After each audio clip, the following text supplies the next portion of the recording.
আমাদের শিল্পী যারা আমরা কাজ করি বিভিন্ন ক্ষেত্রে শিল্পীদের স্বীকৃতি দেওয়ার জন্য এই অনুষ্ঠানগুলো আয়োজিত হতে থাকে।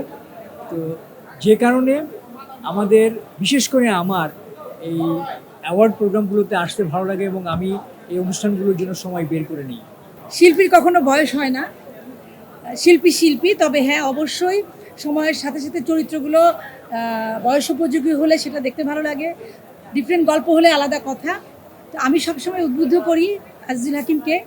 আমি তাকে খুব ইয়াং বয়সে যেমন বৃদ্ধ বয়সে অভিনয় করতে দেখেছি, এই তার পরিণত বয়সে এসেও তার অনেক লুকের কারণে অনেক ডিফারেন্ট ডিফারেন্ট ক্যারেক্টার সে করছে। এবং বিশেষ করে আসলে আমি এবার আজকের যে বাংলাদেশ অ্যাচিভার্স অ্যাওয়ার্ড 25th, এটা একটা বিশেষত্ব হচ্ছে এবার কিন্তু টোটালি ডিফারেন্ট।